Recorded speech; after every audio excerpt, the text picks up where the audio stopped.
antes de ver otros ejemplos y de introducir otras definiciones, creo que sería conveniente regresar al último ejemplo que vimos en la lección anterior. Allí lo que hicimos fue calcular el área de cierta superficie. De hecho, la gráfica no importa mucho qué forma tiene. Es algo medianamente parecido a una silla de montar, pero afortunadamente no necesitamos conocer la forma real de dicha superficie. La superficie estaba dada por una ecuación de la forma z igual a x cuadrada menos y cuadrada, y la región que interesaba es un disco de radio 3 en el plano XY. Entonces lo que hicimos fue calcular o expresar más bien la integral que representa el área de esta superficie, y para calcular esa doble integral hicimos un cambio de variables. Lo que quiero mostrarles es que el cambio de variables podría estar presente desde un inicio al momento en que parametrizamos la superficie. Entonces lo que hicimos fue finalmente utilizar no las variables x y y, sino las variables r y θ, que son las coordenadas polares usuales, y lo que hacíamos era limitarnos a un rectángulo que en θ iría de 0 a 2pi, y para la r iríamos nada más de 0 a 3. De esa manera vamos a poder recorrer todos los puntos o casi todos los puntos de este disco. Entonces la parametrización que en este caso daríamos funcionaría así. A cada punto de este rectángulo, a cada punto de coordenadas r y θ, lo vamos a asociar con el punto de la superficie que previamente habíamos visto que se podía expresar como x, y, es decir, si nos fijábamos en un punto de este disco, entonces simplemente subíamos una línea recta hasta intersectar la gráfica de esta función, y entonces este punto de la superficie tiene coordenadas x, y la z es simplemente x cuadrada menos y cuadrada.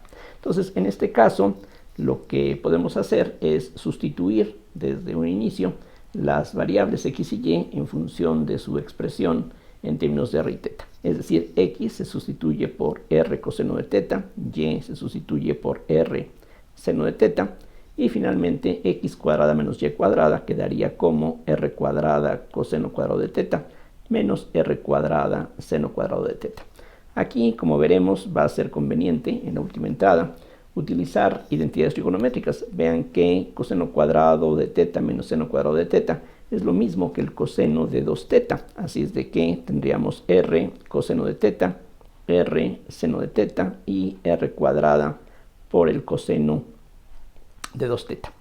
Una vez que ya tenemos dada pues de esta manera la superficie mediante esta parametrización, entonces ya sabemos que una forma de calcular el área es mediante una integral doble, en donde ahora la región que aquí hemos estado llamando D sería este rectángulo, lo cual es bastante conveniente, y lo que necesitamos es la norma del producto cruz de las parciales phi r cruz phi θ de r de θ. Entonces vamos a necesitar calcular esas derivadas parciales y posteriormente el producto cruz de los vectores que resultan. Entonces aquí muy fácilmente se ve que phi r, que sería la parcial de phi con respecto a r, se obtiene derivando, recuerden, cada entrada con respecto a r. Así es de que vamos a obtener el coseno de θ, seno de θ y finalmente 2r por el coseno de 2θ. En cambio, phi θ sería menos r seno de θ, r coseno de θ y finalmente menos 2r cuadrada seno de 2θ.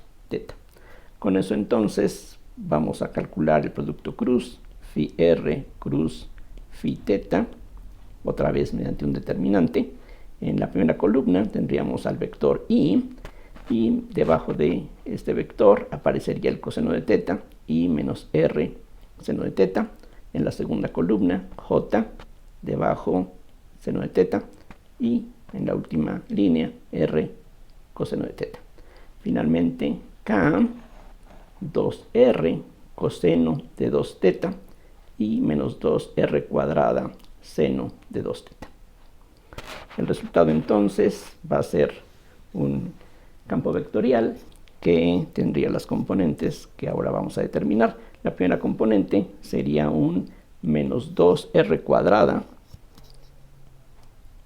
que voy a factorizar por un seno de teta por seno de 2 teta, y a eso habría que restarle este producto. Como ya tenemos aquí un factor menos 2r cuadrada, solamente faltaría aquí agregar coseno de teta por el coseno de 2 teta. La siguiente entrada, la entrada a lo largo de j, sería esta por esta, tomando en cuenta las reglas de los signos. Entonces eso nos va a dar ahora un menos 2r cuadrada nuevamente, que multiplica a un coseno de 2 teta, seno de teta, y ahora a eso hay que restarle el producto de estas dos.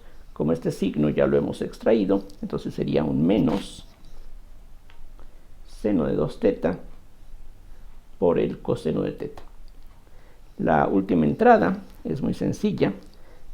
Simplemente tendríamos este por este, que nos da r coseno cuadrado más r seno cuadrado, que se reduce simplemente a una r.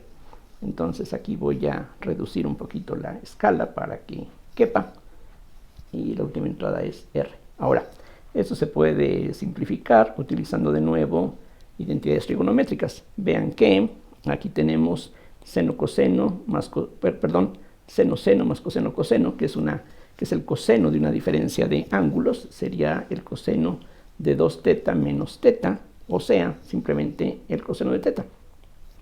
En forma similar, aquí, ahora sí, tenemos un seno coseno menos coseno seno. Entonces eso es el seno de la diferencia, que sería el seno de teta menos 2 teta, es decir, menos el seno de teta. Finalmente lo que queda es un 2r cuadrada seno de teta y la r que teníamos al final.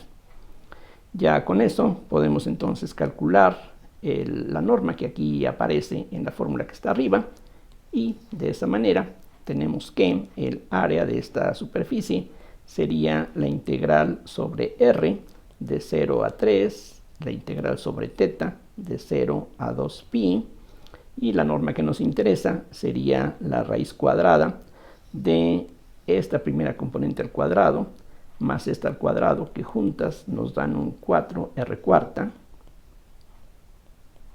más una r cuadrada que proviene de esta última entrada.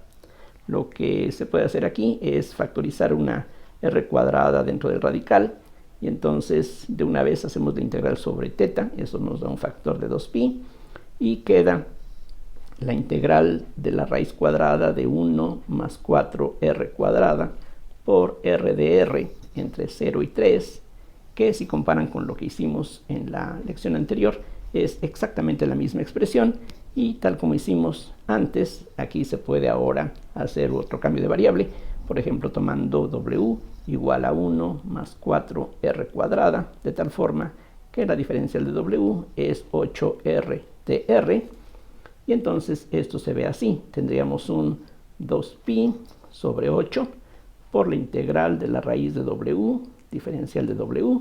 Nuevamente, cuando la r vale 0, la w vale 1. Cuando la r vale 3, la w vale 37. Una primitiva de la raíz de w es 2/3 de w vale 3/2. Así es que aquí queda pi sobre 4 para comenzar. Después tendríamos w a la 3/2 por un factor de 2/3 que hay que evaluar entre 1 y 37. Esto entonces queda como pi sobre 6, que multiplica a 37 a la 3/2, que es 37 por la raíz de 37 menos 1. Y esta es exactamente la misma respuesta que habíamos obtenido previamente. Vamos a ver que esto que hemos visto en este problema, que suena como un requisito que uno tendría que imponer, es decir, nosotros lo que esperamos es que si tenemos alguna superficie, el área que le corresponde pues no debiera depender de la parametrización que usamos. Vamos a ver que efectivamente Esto, que en este ejemplo hemos visto de manera concreta, se cumple efectivamente de forma general. De hecho, como resultado de la demostración, vamos a poder obtener una prueba independiente de la fórmula para el cambio de variables que ya habíamos visto anteriormente. Entonces, vamos a ver qué es lo que pasa cuando damos dos parametrizaciones distintas de una misma superficie. Entonces, aquí la idea es que tenemos finalmente, recuerden, estamos hablando de superficies en R3, entonces aquí tenemos los ejes cartesianos, tenemos alguna superficie. Para hacer las cosas aquí sencillas, vamos a suponer que se trata de una superficie simple, es decir, que podemos cubrir mediante una sola parametrización, que vamos a llamar phi, como anteriormente hemos hecho. Y aquí vamos a tener una cierta región que voy a llamar D, como hemos también utilizado en algunos ejemplos anteriores. Y ahora, como en el ejemplo anterior, vamos a suponer que tenemos otras variables.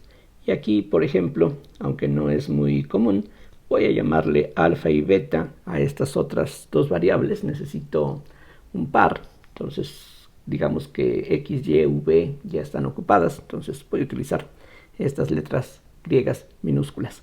Entonces vamos a suponer que se pueden expresar u y v en función de alfa y beta, es decir, que tenemos una manera de pasar de esta región, que ahora voy a llamarle R, aquí también ya la D la tenemos ocupada. Entonces vamos a suponer que a cada punto de esta región en el plano alfa beta le corresponde algún punto en esta otra región en el plano V. Aquí recuerden, la forma de estas regiones puede ser muy diferente de un caso a otro, es decir, la forma de R, la forma de D, el tamaño de esas regiones puede ser totalmente diferente. Entonces lo que va a ocurrir es que si U y V se ponen en función de alfa y beta, entonces los puntos de la superficie que estábamos suponiendo que originalmente se parametrizaban mediante la función phi, ahora vamos a poder parametrizar esta superficie en términos de las variables alfa y beta. Es decir, vamos a tener aquí otra función que llamaríamos, por ejemplo, psi minúscula, de tal manera que las cosas funcionan así. La psi lo que va a hacer es tomar cualquier punto aquí del plano alfa beta y lo que va a hacer es exactamente lo mismo que hace la phi, que ya teníamos de alguna manera definida previamente, pero en donde las variables u y v, que son precisamente de las que depende esta phi, vamos a suponer que se expresan, decía, en función de alfa y beta. Entonces, una forma bastante primitiva de expresar esta composición de funciones es esta. Aquí, afortunadamente, estamos hablando de funciones que van de R2 en R2, así es de que esta descripción tan detallada nos resulta demasiado complicada. Entonces, lo que vamos a hacer ahora es un cálculo que en el fondo no es algo complicado, aunque quizá pueda parecer un tanto laborioso. Entonces, específicamente voy a calcular el producto cruz de phi u cruz phi b.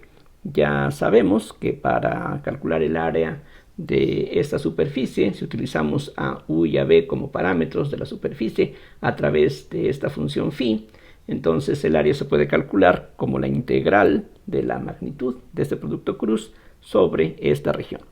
Pero ahora estamos suponiendo que u y b se pueden expresar en función de alfa y beta. Entonces vamos a ver, tomando en cuenta esta función de función, que quedaría para este producto cruz. Entonces aquí nuevamente recordemos que el producto cruz se puede determinar, se puede calcular mediante el desarrollo por menores de un determinante 3×3.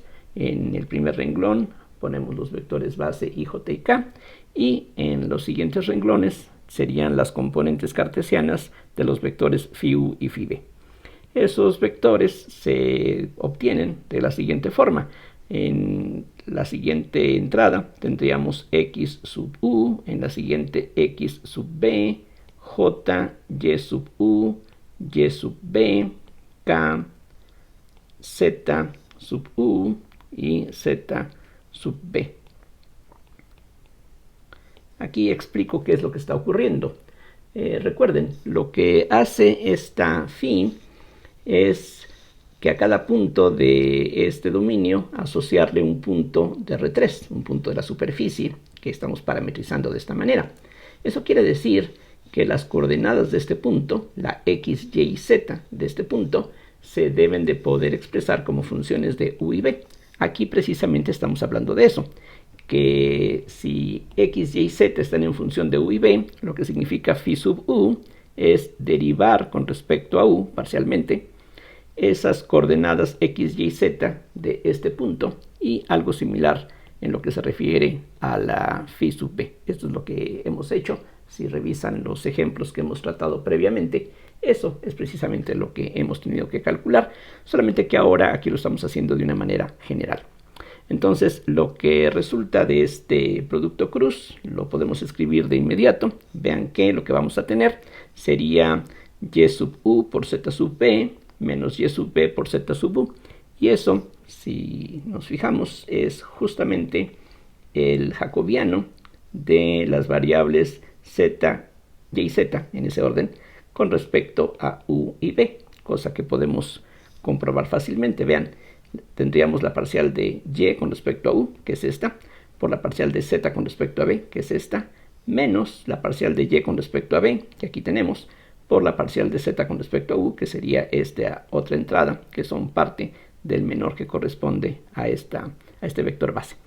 Entonces podemos continuar de esa forma y no es necesario que nos preocupemos mucho de exactamente qué otras entradas vienen aquí y las reglas para el desarrollo de un determinante. Aquí todo lo que tenemos que hacer es permutar cíclicamente las variables x, y, z. Es decir, piensen ustedes que vamos a ir avanzando en este orden, reemplazando la x por la y por la z por la x, y eso ya da justamente el mismo resultado que se obtiene mediante la regla habitual para desarrollar un determinante. Aquí la siguiente entrada, por ejemplo, sería esta. Cambiamos la y por la z, cambiamos la z por la x, mientras que u y b quedan como estaban originalmente. Y de nuevo hacemos una permutación de la misma manera, cambiando la z por la x y la x por la y. Ustedes pueden convencerse, desarrollando este determinante, que efectivamente estas son las componentes que así se pueden expresar en términos de jacobianos, y esta forma de escribir los menores, como veremos enseguida, es bastante conveniente por cierta propiedad que vamos a deducir a continuación, que es un resultado directo de la regla de la cadena. Entonces, para calcular qué es lo que tenemos aquí, basta con desarrollar uno de estos jacobianos, porque los demás, como ya decía, se obtienen a partir de uno de ellos mediante permutaciones cíclicas. Noten además la siguiente regla. Esta primera entrada justamente no tiene la primera coordenada, contiene a las otras dos. Esta segunda entrada no contiene a la segunda coordenada, contiene a las otras dos. Y esta tercera entrada no contiene a la tercera coordenada, que es la z, sino que contiene a las otras dos. Entonces, con esas reglas va a ser muy fácil llegar pues al resultado que nos dé todo este vector en términos de parciales ahora con respecto a alfa y beta. Recuerden, lo que aquí estamos suponiendo es que u y b se pueden poner en función de alfa y beta. Y aunque en este momento no resulte muy claro por qué vamos a hacer el cálculo que presento a continuación, vamos a ver que al final de cuentas es efectivamente útil. Voy a calcular el jacobiano de y y z con respecto a alfa y beta. Aquí hay que, primero recordar qué significa este jacobiano. Sería la parcial de y con respecto a alfa por la parcial de z con respecto a beta, menos la parcial de y con respecto a beta por la parcial de z con respecto a alfa. Ahí no hay mucho problema. Ahora, ¿cómo es que las coordenadas x, y y z de los puntos de la superficie, aquí regresemos al dibujo que teníamos anteriormente, entonces vean, los puntos de la superficie los podemos escribir las coordenadas en términos de alfa y beta. Entonces de eso estamos hablando aquí. Sí, pero la forma en que definimos esta otra parametrización de la superficie con estos parámetros es a través de las variables u y b, como en el ejemplo que vimos previamente. Entonces, esta y, esta z, son originalmente funciones de u y b, y a su vez u y b son funciones de alfa y beta. Entonces aquí tenemos una composición de funciones y podemos, por lo tanto, suponiendo que todo es diferenciable, etc., podemos aplicar la regla de la cadena, de acuerdo con la cual esto que aquí tenemos lo podemos expresar de esta otra manera. La parcial de y con respecto a alfa sería la parcial de y con respecto a u por la parcial de u con respecto a alfa, más la parcial de y con respecto a b por la parcial de b con respecto a alfa. Y aquí, como es más o menos la costumbre, sobre todo en los textos de física, pero también en los libros de cálculo en varias variables, uno es un tanto descuidado en cuanto a la notación. Es decir, aquí no estamos escribiendo algo que se tiene que sobreentender. Es decir, que estas derivadas están evaluadas en puntos distintos. Aquí, cuando derivamos u con respecto a alfa, estamos viendo a u como función de alfa. Esta derivada estaría evaluada en este punto, mientras que esta derivada estaría evaluada en el punto correspondiente bajo esta función. Pero para no complicar la notación, escribimos las cosas de esta forma, que además es fácil de recordar. Es como si la u desapareciera, la b desapareciera, y estos dos términos, aunque son dos, equivalen a este solo que tenemos aquí. Si tuviéramos no una función de dos variables, sino de tres, entonces aquí tendríamos tres términos similares a estos, etc. El siguiente factor pues se desarrolla de una manera similar. Sería la parcial de z con respecto a u por la parcial de u con respecto a beta, más la parcial de z con respecto a b por la parcial de b con respecto a beta. Vean que, aunque no es una forma estricta de escribir las cosas, es una forma fácil de recordar, y ahora pues simplemente cambiamos los papeles. La parcial de y con respecto a beta, que aquí aparece, sería la parcial de y con respecto a u por la parcial de u con respecto a beta, más la parcial de y con respecto a b por la parcial de b con respecto a beta, que multiplica a la parcial de z con respecto a alfa, que se calcularía de esta manera, como la parcial de z con respecto a u por la parcial de u con respecto a alfa, más la parcial de z con respecto a b por la parcial de b con respecto a alfa. Se ve un tanto complicado el desarrollo que viene a continuación. Simplemente pensemos que aquí tenemos dos términos, así es de que al multiplicar aquí saldrían 4 términos y aquí saldrían otros 4 términos. En total entonces serían 8. Lo que va a ser conveniente, como veremos enseguida, es agruparlos de acuerdo con las derivadas de y y z con respecto a las variables u y b. Es decir, voy a escribir aquí primero la parcial de y con respecto a u, que aquí tenemos, vean ustedes, por la parcial de z con respecto a u, que por ejemplo aquí aparece, y ese producto está multiplicando a la parcial de u con respecto a alfa. Vean que al multiplicar este término por este término, tendríamos este producto que aquí ya tenemos por la parcial de u con respecto a alfa y por la parcial de u con respecto a beta. Entonces aquí agrego parcial de u con respecto a beta. Pero las mismas parciales de y con respecto a u aparece aquí, y la parcial de z con respecto a u también aparece aquí. Entonces este otro producto que también necesitamos considerar, aquí lo podemos agregar, hay un signo menos asociado, y lo que falta es la parcial de u con respecto a beta por la parcial de u con respecto a alfa. Vean que justamente eso es lo que aquí tendríamos. Al multiplicar este término por este, aparecería con signo menos la parcial de u con respecto a beta, la parcial de u con respecto a alfa, pero vean que estos dos términos son exactamente idénticos y se van a cancelar, así es de que esto va a desaparecer. Otros productos que también vamos a aquí obtener serían cosas de la forma parcial de y con respecto a u por parcial de z con respecto a b, por ejemplo. Entonces esos vendrían de multiplicar este término que aquí aparece por este que tenemos aquí, Entonces lo que hace falta agregar aquí dentro del paréntesis sería la parcial de u con respecto a alfa, aquí lo pongo, y la parcial de b con respecto a beta. Eso correspondería, repito, al resultado de multiplicar este por este. Pero también tenemos un producto como el que aquí tenemos, que contiene a la parcial de y con respecto a u, parcial de z con respecto a b, y lo que hace falta aquí agregar, también con signo menos, sería la parcial de u con respecto a beta por la parcial de b con respecto a alfa. Y esto no necesariamente se cancela. Otros productos que tenemos son la parcial de y con respecto a b, parcial de z con respecto a u, y por ejemplo, eso va a ocurrir al multiplicar este con este. Y con respecto a b, z con respecto a u. Así es de que aquí falta agregar la parcial de b con respecto a alfa por la parcial de u con respecto a beta.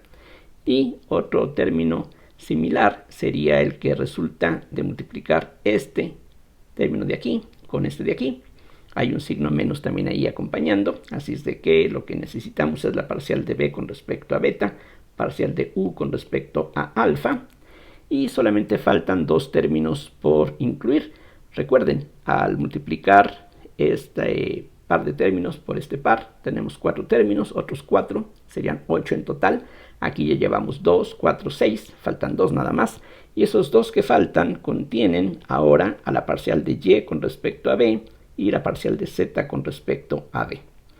Y por ejemplo, tendríamos algo así al multiplicar este término con este, y lo que necesitamos aquí dentro del paréntesis sería la parcial de b con respecto a alfa, parcial de b con respecto a beta, y el último término que habría que incluir sería el que resulta de este por este. También ahí aparecen la parcial de y con respecto a b, z con respecto a b, como aquí.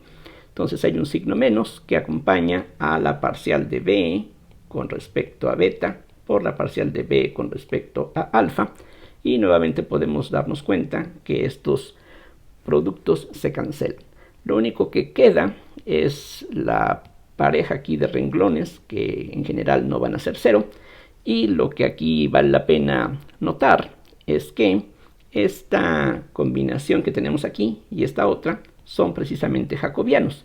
Este sería el jacobiano de u y b con respecto a alfa y beta, y este sería el jacobiano de b y u con respecto a alfa y beta. Pero si sacamos un signo menos, estos dos jacobianos van a coincidir. Entonces todo lo que hemos ahí encontrado se puede escribir como la parcial de y con respecto a u por la parcial de z con respecto a b, menos la parcial de y con respecto a b, parcial de z con respecto a u, por el jacobiano de u y b con respecto a alfa y beta. Entonces repito, este jacobiano es este, y esto que está aquí es el negativo de este jacobiano. Entonces ese negativo aquí lo tomamos en cuenta.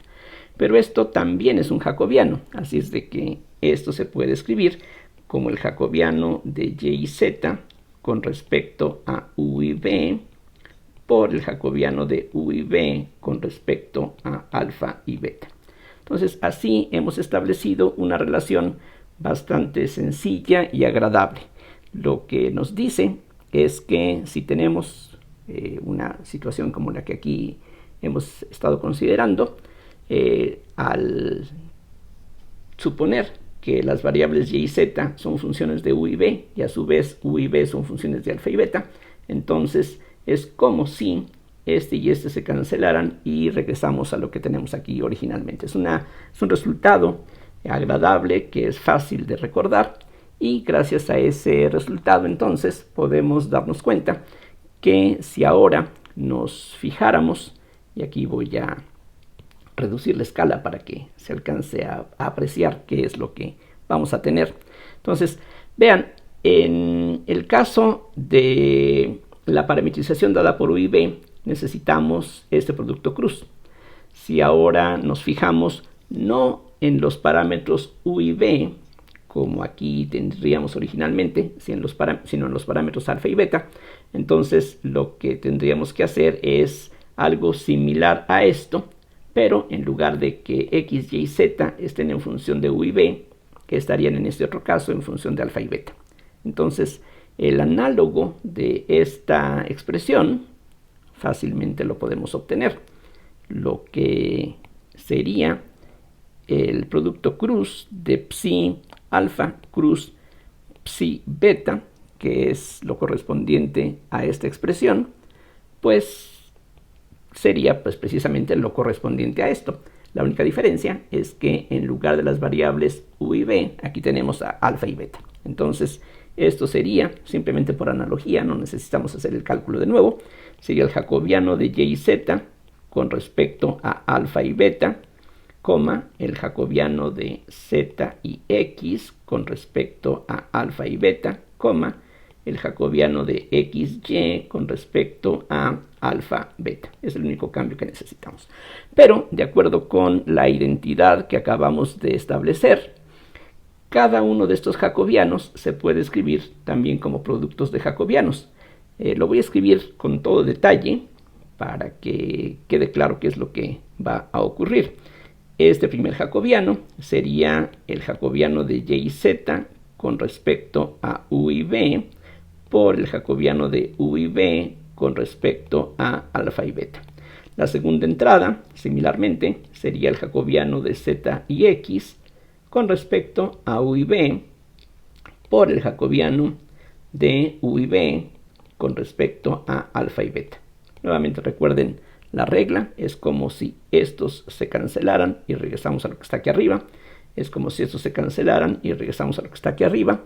Y finalmente tenemos que agregar como tercera entrada el jacobiano de xy con respecto a u y b por el jacobiano de u y b con respecto a alfa y beta. Aquí, por si acaso, les recuerdo que cada jacobiano es en principio una función, no tienen por qué ser constantes o algo así, sino en general al derivar una función tenemos funciones de nuevo. Y aquí ahora lo que podemos notar es que este jacobiano, el de u y b con respecto a alfa y beta, es factor común en todas las entradas. Así es de que esto se puede escribir como el jacobiano de u y b con respecto a alfa y beta por el vector formado por los jacobianos de y y z con respecto a u y b, de z y x con respecto a u y b, y finalmente de x y y con respecto a u y b, que es precisamente la expresión con la que habíamos comenzado aquí en la parte superior. Es decir, este último vector que nos surgió es el producto cruz de phi u cruz phi b. Entonces, esto es igual al jacobiano de u y b con respecto a alfa y beta por el producto cruz de phi u cruz phi b. Entonces, ese es aquí el resultado interesante.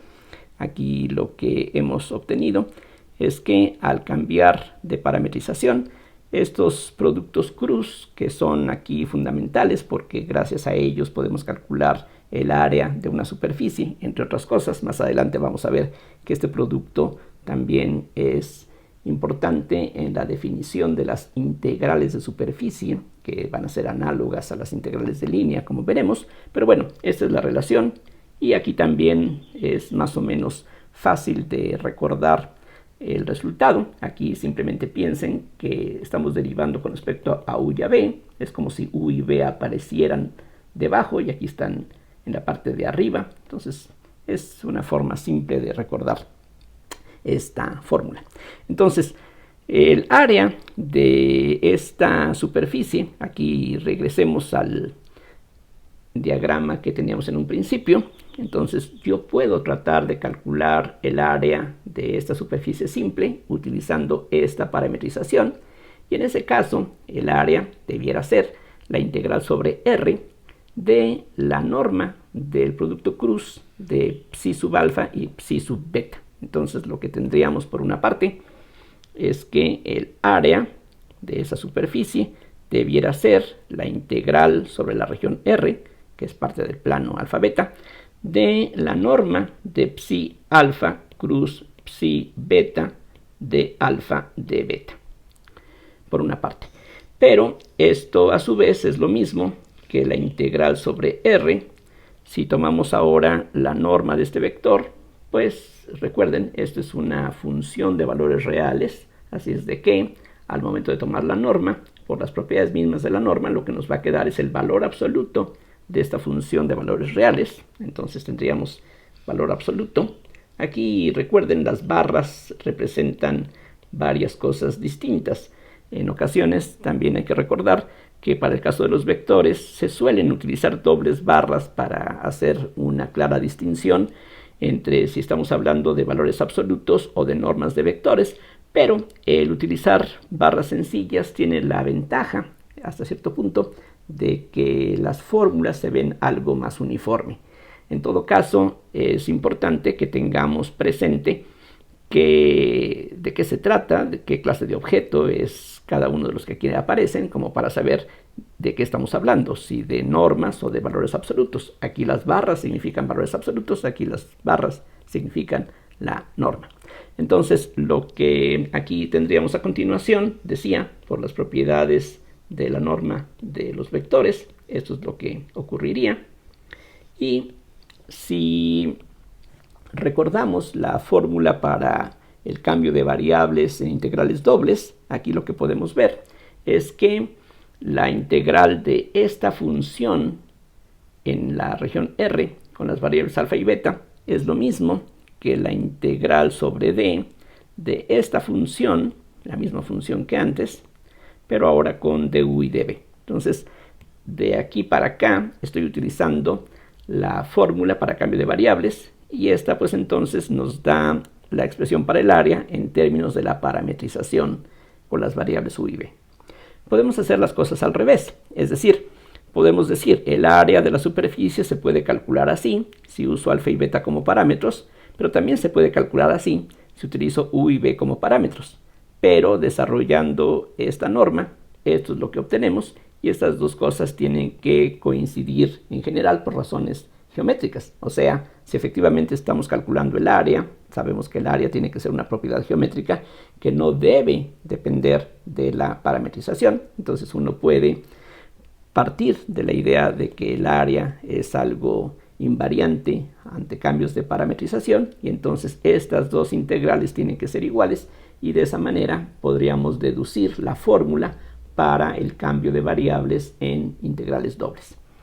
En lo que hicimos anteriormente vimos que la fórmula para el cambio de variables se puede deducir también del teorema de Green. Podríamos decir que esa es una forma pues quizá más confiable o por lo menos más transparente en cuanto, por ejemplo, que en lo que hicimos antes cuando hablábamos del teorema de Green, uno puede ver que este jacobiano puede ser positivo o negativo dependiendo de si preserva o no preserva el sentido positivo de la curva, que es la frontera de la región de integración. En fin, aquí tendríamos pues una forma alternativa de llegar a esa fórmula, o si la utilizamos, estamos aquí probando que el área efectivamente no depende de la parametrización que empleemos, y esto simplemente vendría a confirmar en general lo que estuvimos viendo en el primer ejemplo que tratamos aquí en la parte original, la parte inicial de esta lección, combinado con la lección anterior. Aquí veíamos precisamente que diferentes formas de parametrizar esa superficie nos da efectivamente el mismo valor numérico del área, como sería de esperarse. Para terminar esta lección voy a agregar ahora una nueva definición y esta definición la vamos a comenzar a utilizar en las lecciones siguientes, dando algunos ejemplos de este nuevo concepto. Aquí la idea es que recordemos cómo se definió previamente la integral de línea de un campo vectorial. Lo que hacíamos era, en general, si teníamos Rn, no necesariamente R2 o R3, sino de cualquier dimensión, entonces, dada una curva que tuviera pues su imagen en Rn, y dado un campo vectorial que podemos representar, como ya hemos visto, mediante un conjunto de flechas, y como ya he insistido, Este campo vectorial puede estar definido en todo Rn, en algún abierto de Rn, en algún subconjunto de Rn, o simplemente, por lo menos, lo que requerimos es que el campo vectorial esté definido en los puntos de esta trayectoria. Ya con eso es suficiente, y lo que habíamos visto es que la integral sobre la curva de f.ds, lo que llamamos la integral de línea, se definía como la integral entre a y b, donde ab es el dominio de esta curva, de la f evaluada en los puntos de la curva por el vector tangente a la curva. Entonces esa es la definición de una integral de línea. Algo análogo, ahora que estamos hablando de superficies, es la integral de superficie de un campo vectorial. La diferencia para comenzar es que aquí estamos limitándonos, recuerden, a superficies en R3. Entonces ahora en lugar de una curva tenemos una superficie. Ahora en lugar de una función que va de un intervalo de la recta real a Rn, aquí lo que necesitamos es una función que va de una cierta región, llamémosle D, del plano R2, aquí con variables u y b como ya hemos estado utilizando. Y entonces de nuevo vamos a suponer que en R3 tenemos un campo vectorial que otra vez puede estar definido en todo R3, puede estar definido en algún subconjunto de R3, pero lo mínimo que tenemos que exigir es que por lo menos el campo vectorial esté definido en los puntos de la superficie. Bien, entonces vamos a definir la integral de superficie, que se va a representar con este símbolo, una doble integral, aunque en las aplicaciones en la física sobre todo no se acostumbra a utilizar dobles o triples integrales, ya que resulta pues a veces un tanto innecesario o quizá molesto, pero ahorita sobre todo si estamos hablando de integrales dobles no resulta excesivo poner este símbolo de esa manera. Entonces si tenemos aquí una superficie dada pues por esta parametrización phi, la integral sobre S de f.dA, y aquí de nuevo, por desgracia, la notación es bastante variable, bueno, quizá no demasiado. En otros textos se utiliza en lugar de dA un ds mayúscula para que no se confunda con este ds minúscula, o a veces se utiliza un dA minúscula, en fin. Aquí lo que necesitamos es algo que dé la idea de un área o de una superficie, y de nuevo pues el contexto puede ayudarnos a entender de qué estamos hablando. Aquí el hecho de que tengamos esta doble integral o esta S que representa una superficie, ya con eso puede servirnos para entender que aquí estamos hablando de una integral de superficie precisamente. Entonces la definición, vean, va a ser básicamente copiar lo que aquí tenemos, y la forma de hacerlo va a ser esta. Por definición, una integral de superficie, que es como se va a llamar a una integral de esta clase, va a ser la integral, también una integral doble. Aquí una integral de línea se define a través de una integral ordinaria en la recta real. Aquí una integral de superficie se va a definir en términos de una integral doble, así es de que aquí vamos a tener la oportunidad de utilizar mucho de lo que hemos venido tratando en este curso. Entonces, ¿qué es lo que vamos a hacer? Bueno, vean que lo que hace esta phi, en forma parecida a lo que hace esta c, la c a cada punto de este intervalo lo lleva a algún punto de la trayectoria. La phi a cada punto de esta región va a llevarlo a algún punto de la superficie. Entonces, podemos o debemos de poder evaluar el campo vectorial f en los puntos que son imagen de los puntos de esta región. Entonces aquí tomo un punto u, b, la phi me lo lleva a algún punto de la superficie, y allí esta f tiene que estar bien definida. Tengo que saber qué vector se le asocia a ese punto de R3. Entonces este es un punto de R3 y aquí está la f evaluada en ese punto. Como dije, el campo vectorial puede estar definido quizá en todo R3, eso no importa. Lo único que se requiere es que la f esté bien definida en los puntos de la superficie, que son los que aquí vamos a necesitar. Y ahora lo que sigue es multiplicar en producto punto Vean que se parece a lo que hacíamos con las integrales de línea. Y ahora, en lugar de que aparezca el vector tangente a la curva, que se obtenía simplemente derivando c con respecto al único parámetro que aquí existía, bueno, aquí la diferencia es que vamos a utilizar phi u cruz phi b. Este producto pues es el producto de dos vectores en R3, es otro vector en R3, así es de que esto que está aquí va a tomar el lugar de este vector. Este vector, recuerden, geométricamente corresponde a un vector tangente a la curva. Este vector, ya lo decíamos en las lecciones anteriores, corresponde a un vector normal a la superficie. Y finalmente, aquí vamos a tener du dv. Esa es la definición.